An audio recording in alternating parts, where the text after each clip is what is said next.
Dale Earnhardt Jr. and Chase Elliott have a history. Before the driver ever raced a lap in the Cup Series, he was making his name in the Xfinity Series with JR Motorsports. In 2014, he recorded 3 wins during that rookie season and more impressively won his first championship. The following year, he won another race and finished second in the standings. A year later, he left JRM and jumped up to full-time Cup racing with Hendrick Motorsports. Since his arrival, the Georgia native has been impressive. He scored 17 top 10s and finished 10th in the final standings, deservedly earning Rookie of the Year honors. In 2018, he won his first ever Cup race at Watkins Glen and has been adding up victories on a consistent basis. In 2020, Elliott established himself as a top driver with the series when he won 5 times, most impressively winning 3 of the season's final 5 races en route to winning his first championship. Elliott was understandably on top of the NASCAR world. Then, last year happened. The spotlight dramatically shifted away from the reigning champion, and shockingly, he was not only no longer viewed as the best driver in the garage, he wasn't even considered the best driver in his own organization. Kyle Larson replaced him as he recorded one of the greatest seasons in NASCAR history, including 9 wins, the All-Star race, and the championship. Elliott won twice and finished 4th in the season standings. Going from top dog to second fiddle seemingly overnight would sting for anyone. However, this season, Elliott and Larson, like every other driver, got a fresh start in the new next-gen car. Unfortunately for Elliott, he couldn't help but have feelings of deja vu in the second race of the season at Fontana when Larson won. Except Larson didn't just win, he did so at Elliott's expense, running the number 9 into the fence late in the race, which set the driver off on an expletive-laden tirade. Stupid mother. Cool 5. He broke again. God.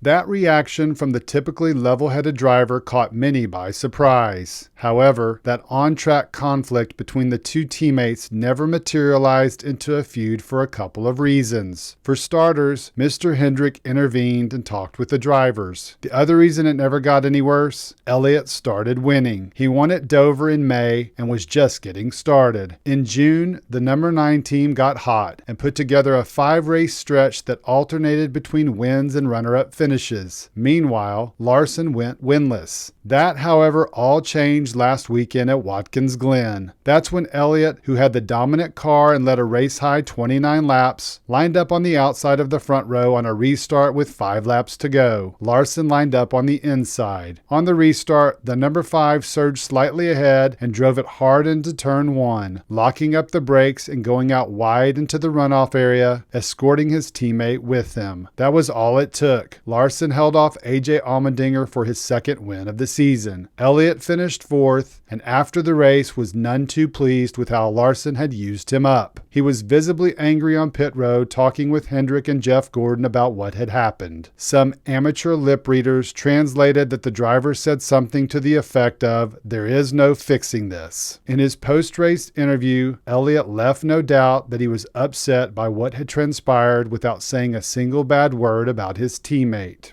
Just a huge congratulations to Kyle and everybody on the 5 team. Congratulations everybody at Hendrick Motorsports for getting another win, and appreciate Kelly Blue Book for being on our car this weekend. He says this will be discussed, obviously, in competition meetings and between the two of you. What would you like to say to him? Congratulations. He did a great job. Seriously, they deserve it, and looking forward to going to Bristol next week and trying to get with our team.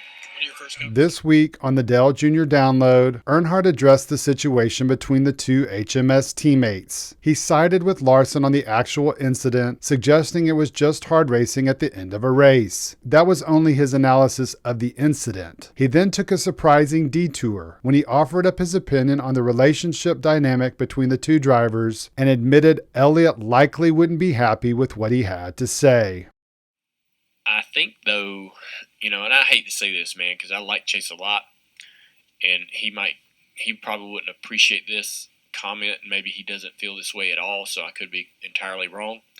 But I wonder if the championship season with Larson and how Chase ran that year, which was not quite what Chase, I think, expected, affected Chase's point of view and feeling. Quite possibly. That may have. I don't know how they are, right? right, behind closed doors. I don't know what kind of relationship Larson and Chase have. Maybe it's fine, right? But I don't know. For whatever reason, something tells me that, maybe the way that year went didn't sit well with Chase. And so then it'd be normal. It'd be typical human reaction to after coming off your own championship, somebody comes in there and just dominates the whole season. Yeah, Chase was the A guy, and then Larson's the A guy, and I don't know. I mean, typically that wouldn't bother most people, and maybe, like I say, I'm completely wrong here, but maybe that something about the way that went didn't sit well with Chase, because I thought that when what happened at Fontana happened, the initial reaction to it I thought was quite a little larger than you would have if it was like the first sort of issue or confrontation between two teammates. It typically kind of gets, hey man, okay, that's right. That's one mistake or one issue I have with you. Yeah, hard racing, don't do it again. Let's not let it happen again. But there was a little more to it in the reaction of Chase getting fenced, and their reaction on the radio and conversations made you think, oh, wow, those things don't seem very warm and fuzzy. Right, that's exactly how I felt this weekend. Is it like, wait a second, this is they're bringing some baggage into this thing that we're not aware of. Yeah. So we can only speculate what that is.